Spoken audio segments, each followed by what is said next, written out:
오늘은 부활절 넷째 주일이고 어버이 주일로 지킵니다.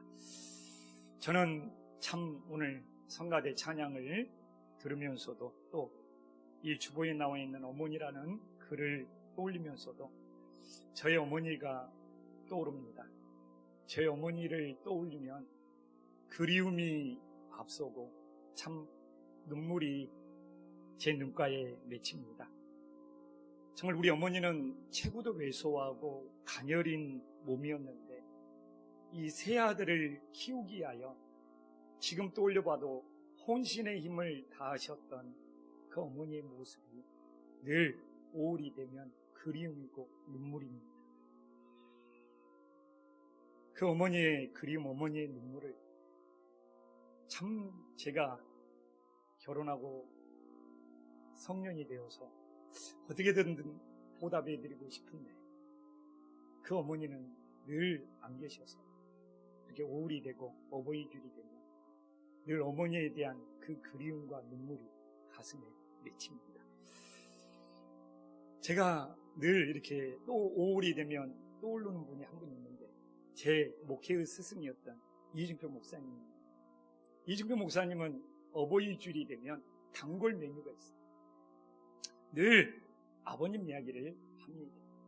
그러면서 부모의 정말 효도회라는 것을 이중표 목사님은 누구보다도 강조했죠. 그러면서 동시에 꼭 하신 말이 있었습니다. 하늘의 효자가 돼야 됩니다. 하나님께 효도하는 믿음이 돼야 됩니다. 정말 이중표 목사님에게 가장 많이 들었던 이 메시지 중에 하나가 하늘의 효자가 되자, 하나님께 효도하는 신앙생활을 하자는 것을 기가 따갑도록 들었던 겁니다. 그리고 그 목사님은 진짜 하늘의 효자가 되고 싶어서 자신을 또 쳐서 복종시키고 자신을 또 쳐서 별세시키면서 그 하늘의 효자로서 살려고 돈을 보였던 또 우리 이준표 목사님이 떠오릅니다. 오늘 우리가 이 구약의 사무엘 말씀을 보지만 구약에서 믿음을 가장 잘 지켰던 대표적인 가정은 바로 사무엘의 가정, 한나의 가정이라는 것을 부인할 사람들은 없습니다. 오늘 이 사무엘의 가정이 등장하는 이유는 이스라엘 사다 시대에 세대 교체가 일어나고 있는 거예요. 사무엘 이전까지 엘리 제사장의 가문이 사사가 되었고 이스라엘의 영적인 리더가 되었는데 오늘 본문을 보면 이제 그 엘리 가문의 그 믿음의 촛대가 사무엘의 가정으로 옮겨오고 있음을 알 수 있습니다. 그 이유는 뭐냐? 당연히 당시의 분위기는 엘리 제사장의 아들들이 사사를 이어가야 됩니다. 하나님께서는 혈통을 보지 아니하시고 믿음을 보시면서 그 은혜의 촛대를 옮기고 있는 것을 보여주고 있습니다. 저는 지금도 동일하다고 합니다. 정말 목사의 가문, 장로의 가문, 또한 신앙의 몇 대가 우리들에게 축복이 오는 것이 아니라 정말 사무엘의 가정을 보더라도 우리 가정이 어떤 믿음을 세우냐에 따라서 믿음의 촛대가 옮겨진다는 것을 다시 한번 기억할 수 있기를 간절히 소망합니다.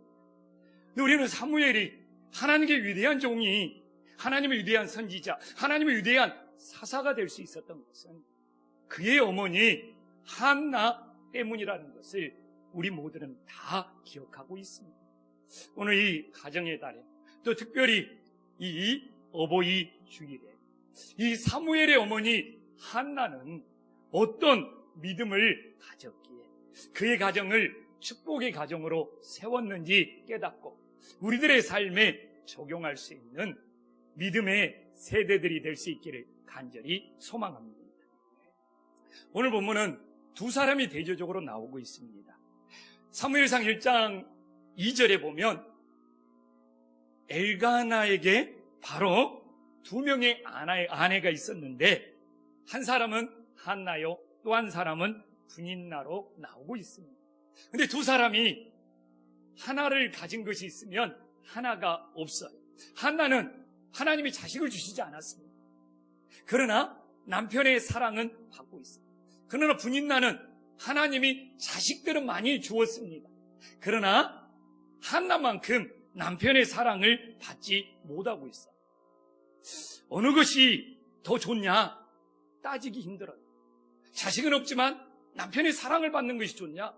남편의 사랑은 덜 받지만 나에게 많은 자식들이 있는 것이 더 좋냐? 사실 비교 불가합니다. 그러나 오늘 본문은 하나님이 주신 것도 있고 하나님이 주시지 않는 것도 있는데 어떤 믿음의 태도를 가지냐에 따라서 어떤 사람은 하나님의 축복을 받았고 어떤 사람은 하나님과 멀어졌다는 것을 보여주고 있습니다. 그래서 오늘 우리는 한나와 같은 어머니의 삶을 사는지 아니면 분인나와 같은 어머니의 삶을 사는지 우리 자신들을 성찰해 볼 수 있기를 간절히 소망합니다. 그럼 먼저 분인나는 어떤 신앙을 가지고 있는지 살펴보고자 합니다. 사실 분인나에게도 하나님이 축복을 주셨어요. 당시에 많은 자녀들이 있었다는 것은 큰 축복이고 큰 감사입니다.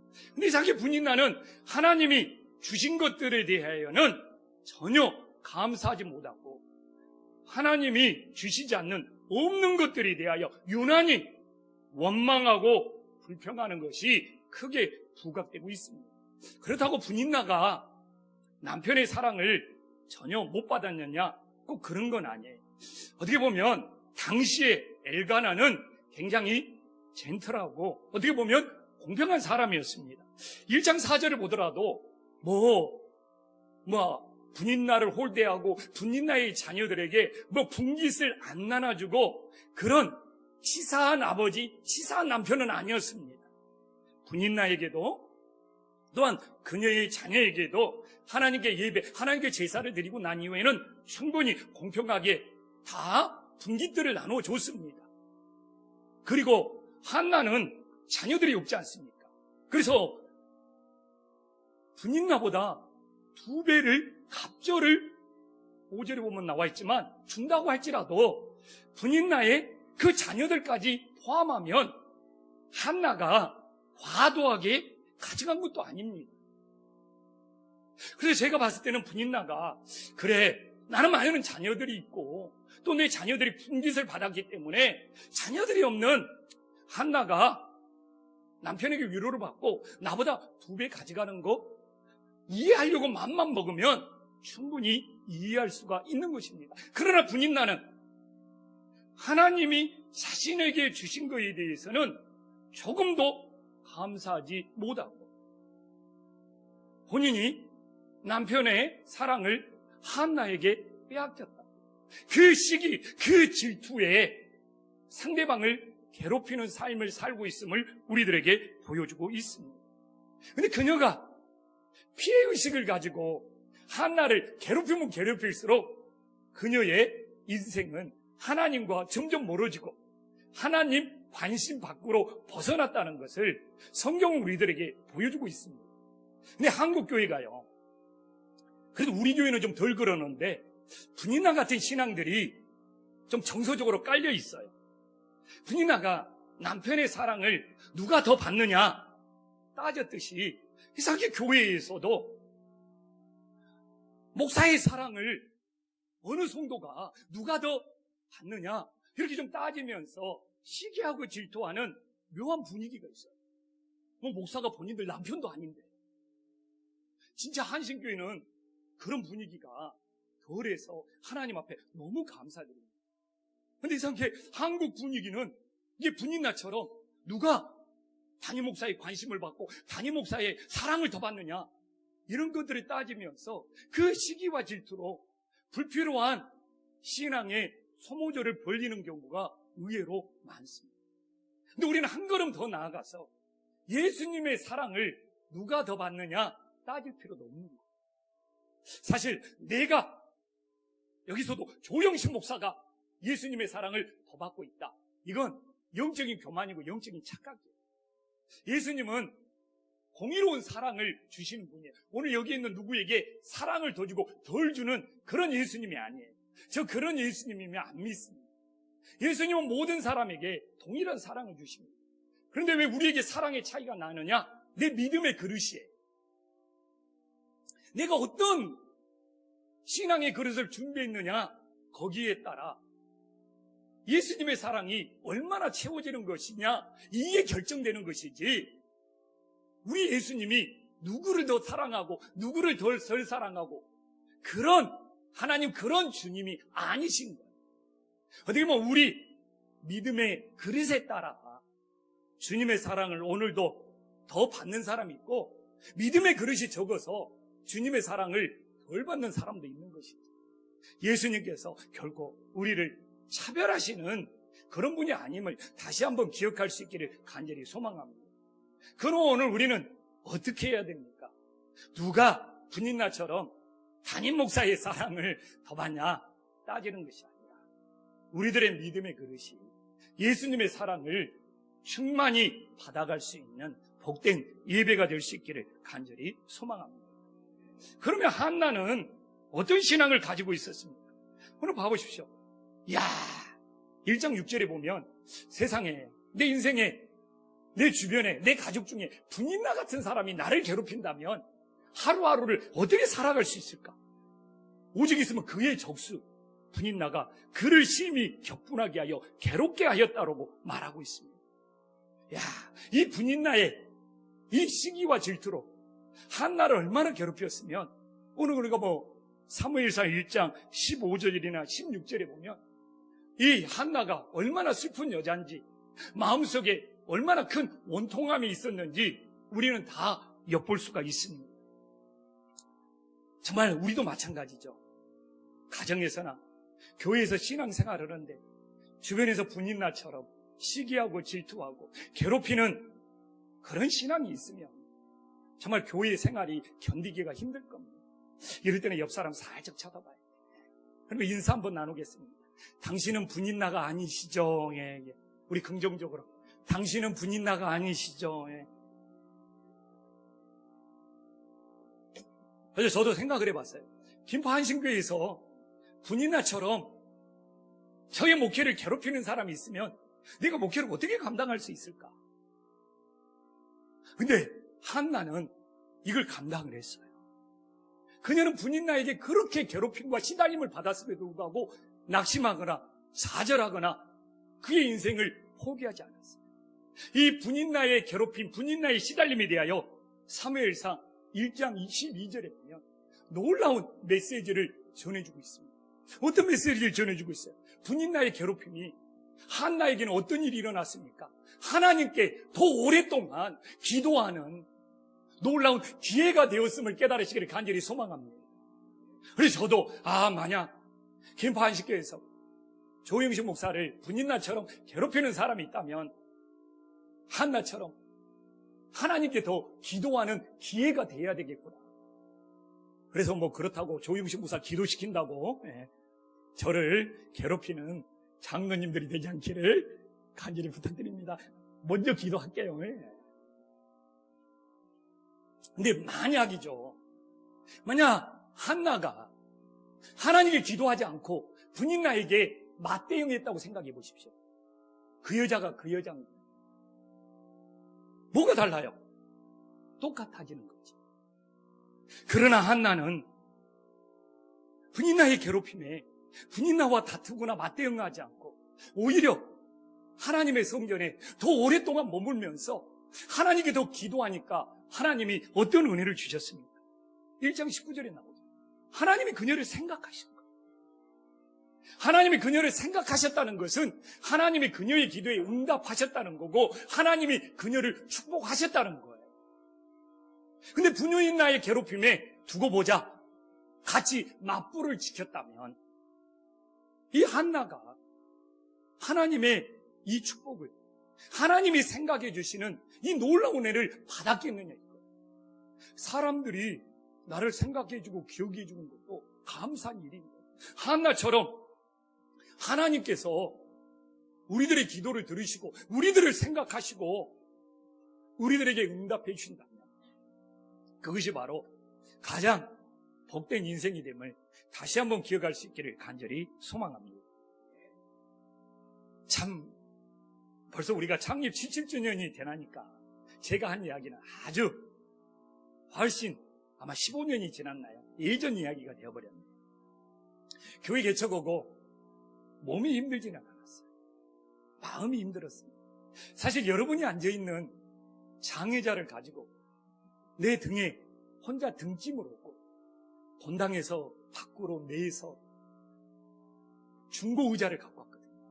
그 당시 중고의자가 굉장히 무거웠어요. 때빠지러 오고 다시 페인트를 칠하고. 근데 내가 너무 페인트 색을 잘못 배합해가지고 아실 거예요. 너무 진한 색을 칠해가지고. 근데 또 갑자기 비가 쏟아져서 페인트 칠하는 것이 비가 쏟아지면 구멍이 뽕뽕뽕 나버리더라. 그냥 혼자 발을 동동 구리던 정말 그 시절이 떠오릅니다. 그런데도 뭐 힘들다, 뭐 어렵다 이런 생각은 안 왔어요. 내가 교회를 개척할 수 있다는 것이 너무 기뻤어요. 근데 성도님들이 개척교회 찾아오는데 마음이 힘들어. 아니 왜 개척교회 성도님들이 와서 서로 시기하고 질투하면서 다투는 거예요. 서로 교회에서 주도권을 잡으려고 그러고. 왜 그럴까? 참 그때 몸이 힘들었던 것이 아니라 왜? 제가 굉장히 어린 종이었잖아요. 30대였습니다. 근데 이렇게 개척교회에 와서 성도 간에 서로 시기하고 질투하고 서로 개척교회에서 주도권을 잡으려고 참 마음이 아파가지고 하나님 앞에 울면서 참 기도 많이 했습니다. 그런데 어느 날 제가 현대아파트를 가는데 갑자기 아파트에 사다리차가 올라가더만 어느 한 집의 짐을 강제로 끌어내는 거예요. 내가 물어봤어요. 아니 왜 그러시고. 그러니까 이 집이 부도가 나서, 사업이 부도가 나서 이 집이 경매가 됐는데 날짜가 다 됐는데도 짐을 안 빼가지고 강제로 지금 짐을 뺀다. 근데 그 애기 엄마는 당시에 유치원 다니는 두 애를 붙잡고 펑펑 울고 있고, 그 어린애 아빠는 소주병으로 나팔을 불고 있는 거예요. 그래서 근데 왜 그 장면을 거기를 지나가면서 하나님이 저에게 처음으로 보여주냐. 근데 마침 그때 성교관이 비어 있었어요. 길거리에 나왔는 그 가정을 어떻게 외면할 수 있겠어요. 그리고 성교관도 비어 있어요. 그래서 제가 그러면 잠시라도 성교관에 와서 머무세요. 보니까 정말 그 부부가 하나님을 전혀 당신은 못 말합니다. 내 바짓가랑이를 잡고 얼마나 감사했는지. 그리고 이제 그 분을 옮긴다고 제가 그때 우리 교회 좀 중직이었다고 하는 분들한테 연락을 드렸는데 그분들이 오셨어요. 근데 나는 칭찬받을 줄 알았어요. 역시 목사님은 막 오면서. 근데 그 중직들이 두 개로 나눠져서 다투는 거예요. 된다 안 된다를. 그래서 목사님이 뭐 절차를 하면 그것이 지금 절차를 밟을 상황이에요. 그러면서 또 목사님은 누구를 사랑을 해. 아니 거기서 왜 누구를 사랑이 안 사례가 나와? 그래서 제가 너무 속이 상해서 그냥 그 자리에서 그냥 바로 강대상에 올라가서 한나절 동안 통곡이 나오더라고요. 하나님 교회가 왜 그럽니까? 도대체 교회가 왜 이래야 됩니까? 근데 그냥 내가 이러려고 교회 개척을 했습니까? 하면서 그러니까 펑펑 통곡이 쏟아지는 거예요. 그러니까 이제 어느 정도 지났어요. 그 통곡하는 소리를 밖에서 들었나 봐요. 목사님 다 해결되었습니다. 다 마무리되었습니다. 이야, 이것이 제일로 효과가 있구나. 내 목회 방향이 바꿔졌어요. 그래서 지금 그 가정 오래 머물지도 않았어요. 몇 개월 머문 이후에 그 가정 다시 재기해가지고 정말 하나님 믿고 지금 이사 갔지만 은혜롭게 살고 있습니다. 그래서 정말 저는 목회도 마찬가지고 직장에서도 마찬가지예요. 또한 교회에서도 마찬가지예요. 우리 인생에 분인나처럼 우리를 고통스럽게 만드는 인생이 있다. 그럼 우리를 좌절시키고 낙심시키는 것이 아니라 한나처럼 그것이 바로 하나님께 기도할 수 있는 통로가 되어서 하나님이 우리를 생각해 주시는 놀라운 축복이 있기를 간절히 소망합니다. 저는 오늘 설교를 시작하면서 그 엘리 제사장의 가문의 축복이 사무엘의 가정으로 옮겨갔다는 이야기를 언급하면서 시작했습니다. 그럼 우리가 그 이유를 충분히 묵상을 해야죠. 왜 그랬을까요? 엘리 제사장의 자녀들이 예배를 멸시한 것. 오늘 우리가 본문을 시작하는 바로 앞절 사무엘상 2장 17절을 우리들 다 함께 한 목소리 읽어보겠습니다. 시작. 제가 여호와 앞에 심히 그들이 여호와의 제사를 당시에는 짐승을 잡아서 바쳤으니까 제사라고 하죠. 엘리 제사장의 자녀들이 하나님의 예배를 멸시한 거예요. 하나님의 예배를 존중하지 않고 하나님의 예배를 자기 원대로 자기 입맛대로 한 거예요. 예배라는 건 뭡니까? 내 원대로 내 입맛대로 내 평가대로 내 판단대로가 아니라 하나님의 뜻에 우리를 맞추는 거잖아요. 근데 사실 저는 지금 이 시대가 엘리 제사장의 아들처럼 자녀들처럼 되면 안 됩니다. 사실 여러분들이 예배 드리면서 딴짓 하는 거, 핸드폰 하는 거 신경 안 쓰고 지나갈 수 있어요. 나도 편하고 하는 사람들도 편하고. 그러나 제 마음에는 그런 것이 있죠. 엘리 제사장의 자녀들처럼 하나님께 예배를 멸시하는 것이 되면 어떻게 될까요? 그것이 마음이 아픈 것이죠. 그렇지 않습니까? 여기까지 나와서 하나님 앞에 예배를 드리는데 우리들이 예배를 멸시하지 않고 예배를 존중함으로써 사무엘의 가정처럼 하나님의 은혜가 하나님의 축복이 임해야 되지 않습니까? 사실 목회자로 살면서 늘 두렵고 떨리는 것이 있어요. 예배가 목회자의 원대로 되냐 안 되느냐, 사실 이것을 끊임없이 판단하고 평가할 수 있거든요. 그래서 목회자의 원대로 되냐 안 되냐에 따라서 한 목사 같은 사람을 제가 달달 볶을 수 있어요. 그럼 그건 아니죠. 예배는 하나님의 원대로 돼야 되죠. 누가 예배를 평가합니까? 누가 예배를 판단합니까? 그건 자기 기준, 자기 입맛, 자기 원대로 예배를 조정하려고 하는 것이잖아요. 이것이 만약 예배를 멸시하는 엘리 제사장 같은 죄를 범하고 있다면 어떻게 할 겁니까? 사실 목회자로 살면서 그런 죄를 범하기 쉽기 때문에 저 역시 두렵고 떨리는 마음이 항상 있습니다. 그래서 우리가 이 시대를 살면서 우리가 예배를 소홀히 하는 것이 단순하게 끝나는 것이 아니라 엘리 제사장의 자녀들처럼 하나님의 예배를 멸시하는 죄가 되지 않기를 간절히 소망합니다. 그러면 하나님께서 오늘 그 엘리 제사장의 자녀들과 대조적으로 오늘 본문을 시작하면서 18절에 보면 딱 비교하고 대조해서 말하고 있지 않습니까? 사무엘은 어렸을 때에 세마포 에봇을 입고 여호와 앞에서 섬겼더라. 앞에 나와 있는 17절에 엘리 제사장의 아들들과 사무엘이 하나님을 향한 이 중심, 하나님을 향한 이 예배가 얼마나 대조를 이루고 있습니다. 사무엘이 지금 에봇을 입고 있다는 것은 하나님께 예배드리면서 하나님을 섬기고 있다는 것이죠. 근데 그것이 어렸을 때부터 훈련이 돼요. 그래서 우리가 저는 그래요. 예배 시간에 헌금 위원들이 헌금 가운 입는 거, 막 이런 것들에 대해서 함부로 생각할 것이 없어요. 헌금 가운도 에봇을 입는 것이 됐어요. 그건 내가 예배를 존중하는 마음이 될 수도 있거든요. 근데 이렇게 어려서부터 하나님을 섬기는 훈련을 받은 이 사무엘과 대조적으로 봐보십시오.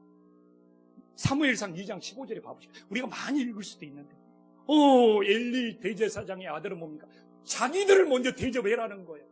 하나님보다 나를 먼저 대접하라. 고기를 삶기 전에 해 떠가지고 나한테 육회를 먹겠다는 거예요. 야, 삶으면 맛없어. 육회를 먹어야 돼. 제사장을 먼저 대접해. 그리고 자기 원대로 하려고 한다고 오늘 본문에 나왔잖아요. 근데 한국 목사들이 이럴 수 있어요. 사실 저는 이 말씀이 저에게 준다고 믿습니다. 두려워요. 한국 목사들 먼저 대접받고 싶어하고 목사들 원대로 훈련. 그럼 교회가 힘들어집니다. 근데 그 한국 목사들을 본받아서 성도님들도 그럴 수 있어요. 교회에서 자기들이 인정받고 자기들이 대접받고 자기들이 관심받으려고 그래요. 하나님 섬기는 것은 관심도 없습니다. 그래서 자기 원대로 이 교회는 되지 않는다고 원망하고 불평하는 모습은 없는지 오늘 엘리 제사장의 아들들을 보면서 진짜 성찰하고 돌아와요. 그래서 저는 믿습니다. 여기 있는 목사가 먼저 대접받으려고 하지 않고 목사 원대로 이 김포회에서 이 교회에서 하지 않으려고 한다면 우리 성도님들도 그 본을 따라줄 줄 믿고 또 믿습니다. 그런 교회가 하나님이 기뻐하시는 교회가 됨을 믿으시기를 간절히 소망합니다. 또한 봐보십시오. 오늘 18절에 보면 사무엘은 사람들 앞에서가 아니고 뭡니까? 하나님 앞에서 섬겼다고 나오고 있습니다. 이야기의 원뜻을 보면 사무엘은 사람들한테 보여주는 것이 아니라 그의 중심을 하나님께 드렸다. 그래서 구약에는 이게 성소에 들어가고 지성소에 들어가면 커튼이 쳐져서 어떻게 섬기는지 보이지 않아요. 자신이 하나님을 섬기는 중심을 나타내야 해요. 밖에서는 방울소리밖에 들리지 않습니다. 방울소리가 안 들리면 죽은 것이고 방울소리가 들리면 계속 하나님을 섬기고 있는 것이 되는 것이죠. 근데 현대교는요, 사람들한테 보여주려고 하는 것이 너무 많아요. 지금 예배도 사람들한테 보여주기 위하여 어떻게 찬양이나 노래나 공연은 어떻게 나름대로 합니다. 근데 사람들한테 보여주는 것이 끝나면 하나님 앞에 예배자의 모습까지도 잃어버려요. 그래서 황 목사님이나 어제 한별 목사님과 회의하면서 어버이 주일에 교회 학교 학생들이 올라온다고 그래서 하지 말자. 지금 우리 교회가 행사에 대한 피로감도 있고 자꾸 사람들한테 보여주는 것이 뭐가 중요합니까? 사람들한테 보여주지 않고 할 수 있는 일을 찾아보자. 근데 이미 준비해놨다. 우리 청소년부들은 설거지 봉사를 하겠다고, 우리 청년들은 차를 대접하겠다고, 또 우리 교회에서 성도님이 우리 어르신들 장수 사진을 찍어주겠다, 또 가족의 달에 가족 사진도 찍어보고자, 이렇게 사람들에게 보여주지 않더라도 실제적인 섬김이 더 중요한 것이 아닙니다. 그래서 우리가 진짜 5월 가정의 달에 회복해야 될 것은 뭡니까? 사무엘처럼 어려서부터 하나님 앞에 에봇을 입어야 될 때는 에봇을 입고 사람들한테 보여줄 기식이 아니라 하나님 앞에서 섬기는 것을 배울 때 우리 자녀, 우리 가정이 건강한 가정이 됨을 다시 한번 기억할 수 있기를 간절히 소망합니다. 그러면 한나가 그의 가정을 정말 하나님의 믿음의 촛대가 옮겨와서 하나님의 큰 은혜를 받을 수 있게 한 영적인 비결은 무엇이냐 이거예요. 다른 거 없습니다. 하나님의 축복을 받아야 해요. 오늘 20절 봐보십시오. 엘가나는 한나의 남편이죠. 그러니 이렇게 남편도 믿음의 가정으로 세워져야 되는 거예요. 지금 완전히 한나가 모든 걸 움직이고 있고 모든 걸 기도하고 있어요. 근데 축복받을 때는 믿음의 가장 엘가나가 앞에 딱 나오고 있습니다. 엘리 제사장이 엘가나와, 여기서는 한나 이름도 안 나옵니다. 그의 아내를 축복하였다는 거예요. 근데 이게 모든 것이 한나를 통하여 흐르고 있거든요. 근데 그의 남편 엘가나를 믿음의 가장으로 세우고 있음을 우리는 오늘 눈으로 목격하고 있습니다. 근데 이 엘리 제사장의 축복이 어떻게 하나님의 축복이냐? 이걸 확인할 길이 있느냐? 성경에 이런 묵상들이 굉장히 중요하죠. 그러나 우리는 21절에 보면 하나님이 엘리 제사장의 축복이 끝난 이후에 하나님께서 한나를 돌보시는 거예요. 그래서 가정마다 하나님의 축복이 흐르는 통로가 있나 봐요. 또 남편 엘갈란을 아무리 믿음의 가정으로 세울지라도 하나님의 축복은 한나를 통해서 흐르고 있음을 보여주고 있습니다. 기도의 어머니 한나를 통하여. 그래서 여호와께서 한나를 돌보셨어요. 그래서 우리 가정도 정말 한나와 같은 기도의 사람들이 있어서 하나님께서 우리 가정을 돌보시는 놀라운 은혜가 있기를 간절히 소망합니다. 하나님께서 한나를 돌보시니까 어떤 일이 일어났어요? 21절에 나와 있죠. 하나님께서 세 아들과 두 딸을 더 주셨다. 당시에는 이게 최고의 축복이 되는 것이죠. 그래서 5월 가정의 날, 우리 가정도 한나처럼 하나님이 축복하셔서 하나님이 우리 가정을 돌봐 주시는 그런 복된 만남들이 있기를 간절히 소망합니다. 또 하나의 축복은 뭡니까? 아무리 믿음의 가정이 세워지고 어머니 한나가 기도의 통로일지라도 엘리 제사장의 가문처럼 자녀들의 예배를 멸시한다면 어떻게 되겠습니까?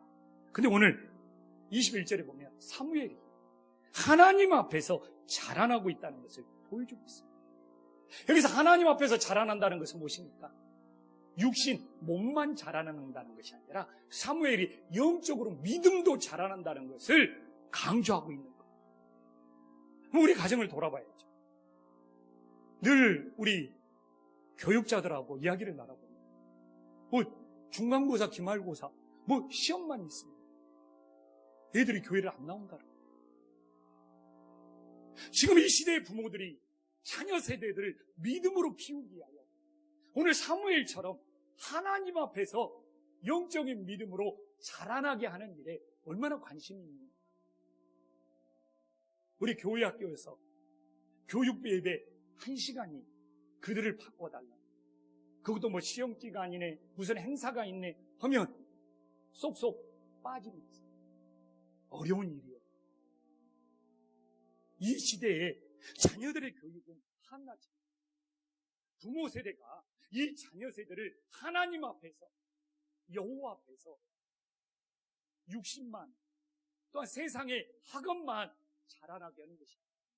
영적인 믿음이 자라나게, 진정한 축복의 가정이 됨을 깨달으시기를 간절히 소망합니다. 근데 오늘 우리는 이 한나의 축복에서 중요한 사실을 놓치면 안 됩니다. 오늘 한나가 축복받았다는 걸 다 압니다. 근데 이 한나가 엘리 제사장에게 축복을 달라고 했느냐. 한나가 하나님 앞에 우리 가정 좀 축복해 주십시오 이렇게 부탁을 했나. 눈 씻고 찾아봐도 찾을 수가 없습니다. 이 엘리 제사장이 어머니 한나의 섬김을 보고 매년 에봇을 지어서 사무엘에게 입히는 그 어떤 어머니 한나의 섬김을 보고 엘리 제사장의 축복이 흐른 것. 하나님께서 엘리 제사장을 통하여 한나를 축복하신 것이죠. 저는 여기서 놀라운 사실을 깨달았어요. 축복은 구걸하는 것이 아니라, 축복을 달라고 떼를 쓰는 것이 아니라 내가 축복을 받도록 섬기는 것입니다. 진정한 하나님의 축복이 됨을 깨달으시기를 간절히 소망합니다. 우리 한신교회가요 30개 선교단체를 후원하고 있습니다. 60개 목장, 어느 목장도 예수님의 사랑으로 차별하지 않습니다. 교회 목장이나 교회 선교부에서 이 30개 후원단체 어느 한 곳을 특별하게 지원하는 거 없습니다. 그냥 교회는 기준에 맞춰서 30개 후원단체에게 목장과 교회가 균등하게 동일하게 선교비를 지급합니다. 근데 후원을 더 받는 선교사님들이 있어요. 왜 그러느냐? 성도들이 장원해서 스스로 그 선교사님들을 후원하고 축복하는 거예요.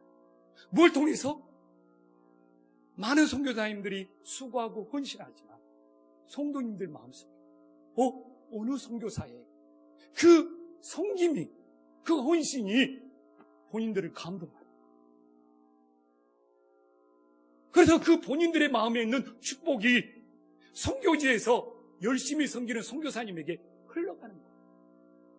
지금이 어느 시대인데 목사가 하자고 다 성도들이 따라합니까? 그런 시대는 호랑이 담배 피던 시절이에요. 지금은 다 우리 성도님들이 수준이 있어서 자기들이 다 기도하고 자기들이 다 분별할 수 있는 그런 어떻게 보면 영적인 지식의 시대예요. 그래서 늘 우리 교회에서는 공식적으로, 그리고 우리 성도님들이 축복의 마음이 어디로 올라가느냐, 그 선교사님들이 그 선교지에서 얼마나 섬기느냐, 그것이 축복을 만드는 거예요. 근데 어떻게 보면 이게 다 삶의 방식이에요. 직장 생활을 하는 거예요. 교회 생활을 하는 거예요. 어떻게 보면 제 인생도 축복을 구걸하는 것이 아니라 내가 하나님의 축복을 만드는 거예요. 제가 시작하면서 이준표 목사님의 이야기를 했지만, 이준표 목사님이 꼭 끝날 때 그런 이야기를 해요. 내가 축복받은 이유는 뭔지 아냐? 아버님이 아주 옛날 분이죠. 술에 의지해서 살았다. 술만 먹으면 연세가 드실수록 정신줄 나버리고 길거리에 쓰러져 버린다. 그러면 동네 사람들이 아버지 또 술 먹고 길거리에 쓰러졌다 그러면 삼형제가 있었는데 꼭 이준표 목사님이 아버님한테 찾아가서 아버님을 등에 업고 오는 거예요. 그 어린애가 끙끙대는 거지. 아버님이 아예 업지마 부축해, 그래도 아버님인데요 하면서 이준표 목사님이 업었다. 근데 업혀가는 아버지가 흥얼거리면서 그 아들의 마음을 보면서 너는 잘 될 것이다, 너는 잘 될 것이다, 너는 잘 될 것이다, 집에까지 오면서 계속 그 이야기를 들려주시더라고요. 그래서 이준표 목사님은 아버지의 그 소리를 듣고 내가 이렇게 잘 될 수 있었다, 이 고백을 잊지 않고 있어요. 저도 개척교회 목사를 하지만 서울 한신교회에서 수없는 부목사님들이 있었어요. 제가 찾아가서 이준표 목사님한테 교회를 개척해 주십시오 이렇게 부탁하지 않았어요. 목사님이 제 섬기는 모습을 보고, 그래 조 목사 어디 자리가 있는데 너 한번 개척 나가보자. 그걸 통해서도 깨달았어요. 축복은 구걸하는 것이 아니라 내 섬김이, 내 삶이 만들어 간다는 거예요. 그래서 우리 성도님들이, 우리 가정에서 우리 자녀, 우리 모든 인생들이 영적인 자존감이 있지 않습니까? 축복을 구걸하고 축복을 사정하는 것이 아니라 오늘 사무엘처럼 하나님을 섬기고 우리 가정에 축복을 만들어갈 수 있는 놀라운 은혜의 역사가 일어나기를 간절히 소망합니다. 기도하겠습니다.